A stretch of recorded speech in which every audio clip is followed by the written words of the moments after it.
Informações da Ponte Preta, Antônio Lupi. Tá chegando aqui no telão da Band, diz aí, Lupi.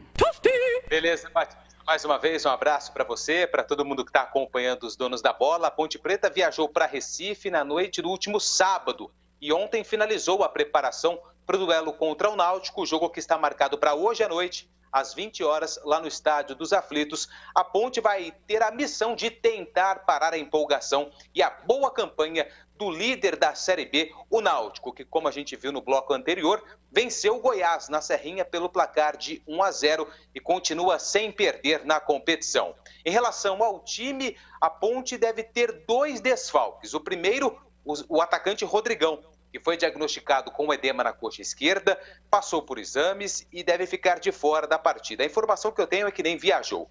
E outro atleta, esse a Ponte não confirma, mas é uma informação que eu tenho, que o zagueiro Ednei também ficou em Campinas e não viajou com a delegação por conta de um problema médico. Com isso, a zaga da Ponte deve ser formada por Cleilton e Fábio Sanches, Kevin na lateral direita e o Felipe Albuquerque improvisado na lateral esquerda. Inclusive, o Felipe Albuquerque foi o único jogador que conversou com a imprensa antes da viagem para Recife. E é claro, a maioria das perguntas é sobre a improvisação do jogador que é lateral direito, jogando pelo lado esquerdo do campo. Se ele se sente pressionado, isso não atrapalha a sequência da sua carreira, já que não está atuando na sua posição de origem.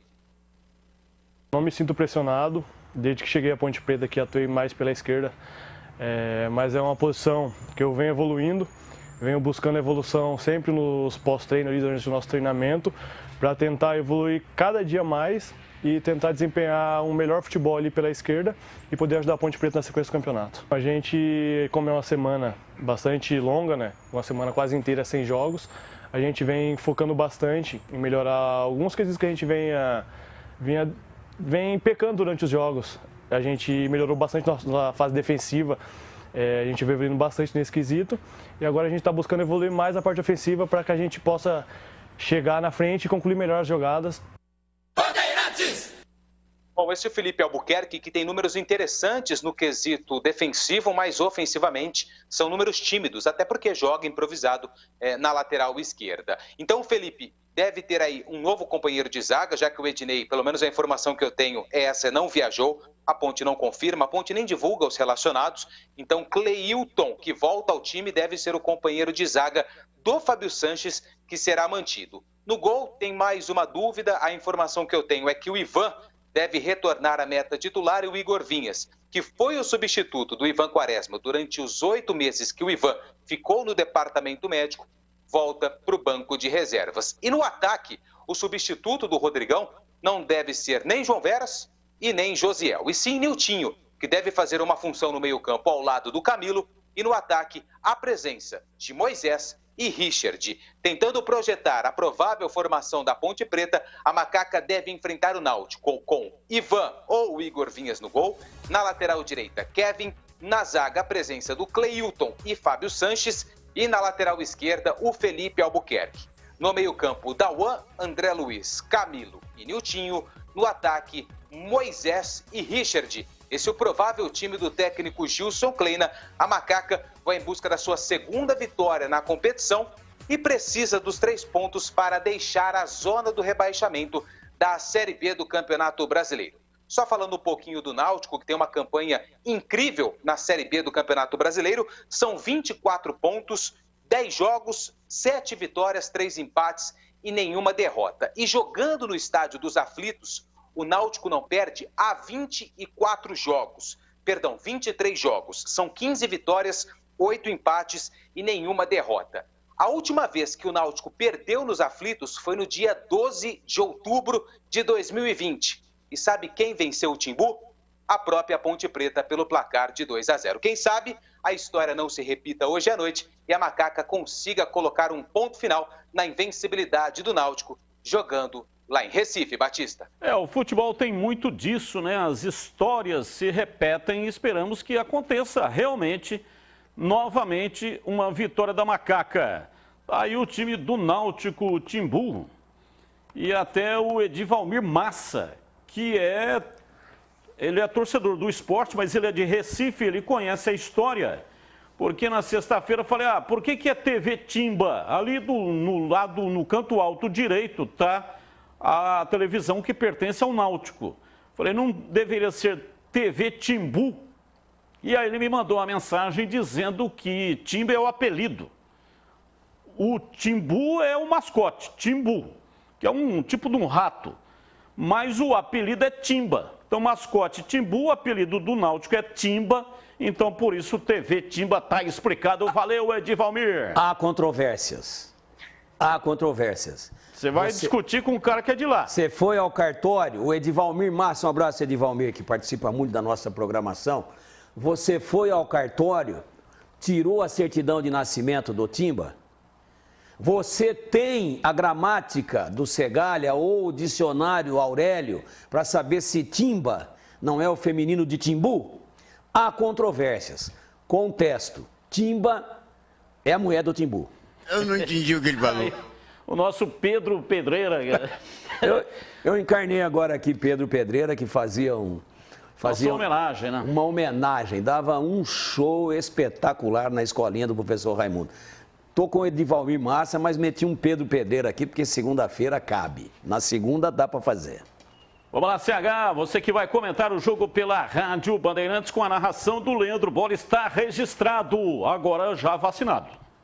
Ainda bem, um grande abraço para ele e para toda a Piracicaba e região. Não tem vencedor de véspera, mas a gente tem que dizer que o melhor futebol praticado nesse momento é do Náutico, que não é da Ponte.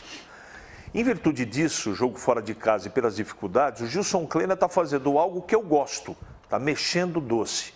O que seria o mexer o doce? Não está fazendo mais do mesmo.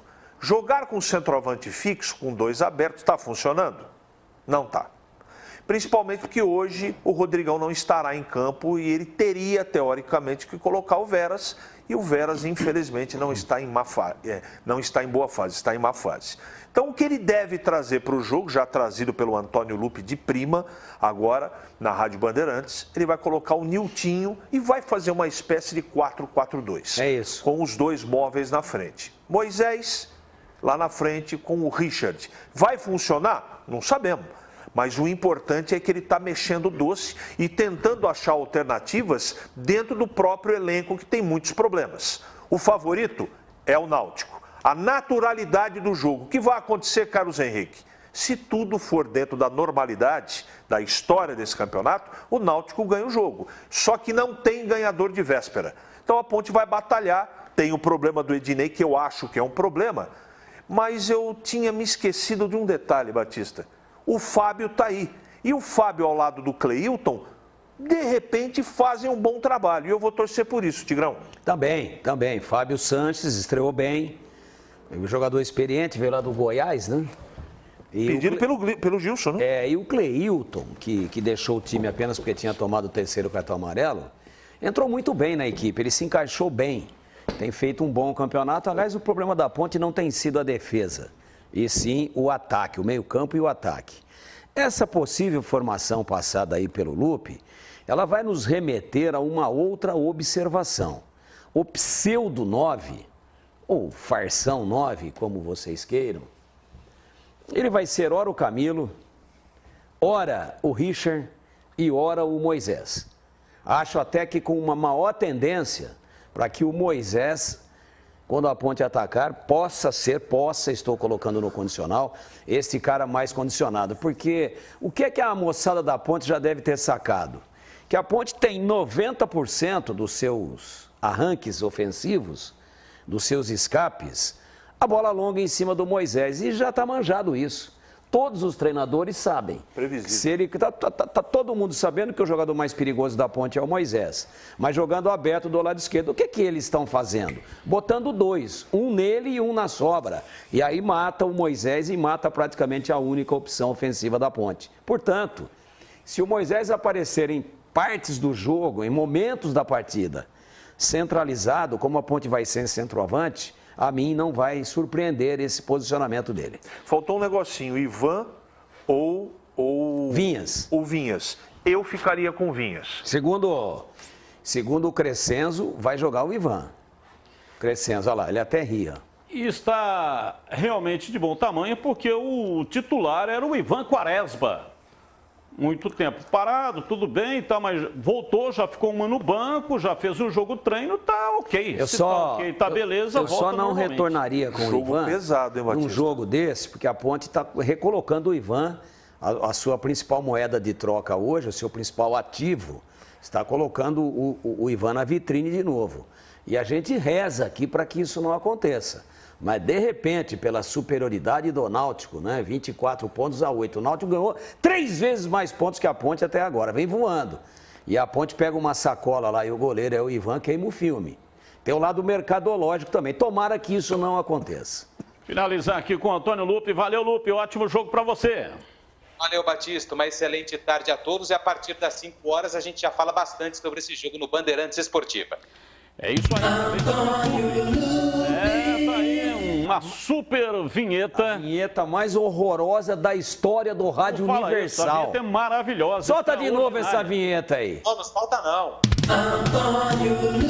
Péssima vinheta. Péssima das péssimas. Essa vinheta me deprime. Antônio Lupe na tela da Band com as informações da Macaca.